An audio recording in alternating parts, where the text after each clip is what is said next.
जय गुरु जी। संगत जी, सत्संग सुनते हैं गुरु महाराज का। गुरु महाराज अपने भक्तों का कितना ख्याल रखते हैं, उस पे ये सत्संग है। कैसे उनको जीवन दान देते हैं, कैसे उनकी जान बचाते हैं, उनके प्राणों की रक्षा करते हैं। 2004 में जब न्यू ईयर आने वाला था, दिसंबर की बात है, मतलब 2004 का दिसंबर, तो उस समय गुरुजी महाराज के पास जैसे लोग आते थे, अंकल आंटी, एक अंकल आंटी आए, उन्होंने कहा हम मलेशिया जा रहे हैं गुरुजी महाराज, तो हमें आपका आशीर्वाद चाहिए। गुरुजी महाराज ने मना कर दिया। तो इन्होंने सोचा कि हमारी टिकट्स बुक है, सारे होटल के बंदोबस्त हो चुके हैं, हमें काफ़ी नुकसान होगा।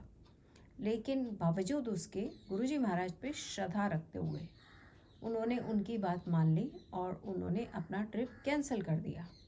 इसी तरह से और लोग आए, किसी ने कहा मैं कोलालमपुर जा रहा हूँ, किसी ने बोला कि अंडमान निकोबार। बहुत सारी फैमिलीज़ ने मिलकर इकट्ठा प्रोग्राम बनाया था कि हम जाएंगे समुद्र के तट पे और उधर ही जाकर न्यू ईयर मनाएंगे।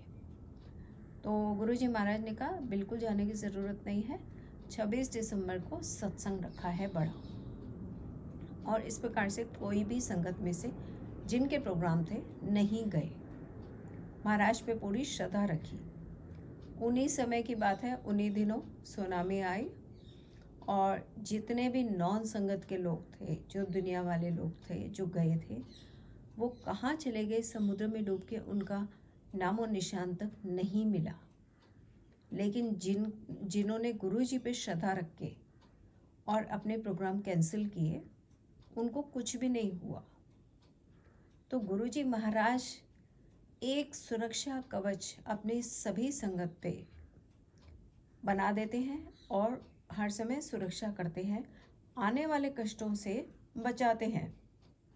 जब हम बैठते हैं, कनेक्ट होते हैं महाराज से, तब हमें ये बात समझ में आती है और फिर हमें मालूम चलता है, जैसे कि गुरुजी कहते थे ना कि जब तुम ऊपर आओगे ना, तब तुम्हें पता चलेगा कि मैंने तुम्हें कहाँ कहाँ से बचाया, कितनी बार तुम्हारा जीवन दान दिया, कितनी बार कैसे कैसे बचाया। कई बार होता है ना, करंट आ रहा है, अरे मैं ज़रा से बच गई, या फिर कहीं गिरने वाले थे तो हम बोलते हैं अरे मैंने दरवाज़ा पकड़ लिया तो मैं नहीं गिरी।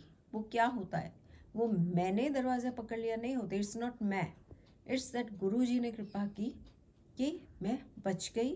गुरु जी के महाराज की कृपा से दरवाजे को टच हुआ और जान बची। किसने रक्षा की?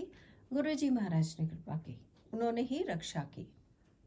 तो जैसे डेली में कितने इंसिडेंट हमारे साथ होते हैं, घर के अंदर, इवन बाहर, जहाँ हम ज़रा से बचते हैं, तो इसको गुरु महाराज की ही कृपा समझें। क्योंकि गुरु जी ने कहा है जब ऊपर आओगे तब तुम्हें पता चलेगा मैंने तुम्हें कैसे कैसे कष्टों से बचाया। ना सिर्फ इस प्रकार के, कहीं फाइनेंशियल लॉस के, कहीं किसी भी प्रकार के कष्ट जो हमारे ऊपर आते आते रह जाते हैं, या कई कष्ट तो गुरुजी कहते थे तुम्हें पता भी नहीं चलता, मैं उनको बाहर ही बाहर से ख़त्म कर देता हूँ। तो ऐसे गुरुजी महाराज, जिनका हम देना तो खैर नहीं दे सकते, हम इंसान है, भगवान का देना तो वैसे ही नहीं दे सकते, लेकिन इतना कर सकते हैं कि उनके चरणों में माथा टेक कर दंडवत प्रणाम करते हैं और सब मिलकर कहते हैं जय गुरु जी महाराज, शुक्राना गुरु जी महाराज का।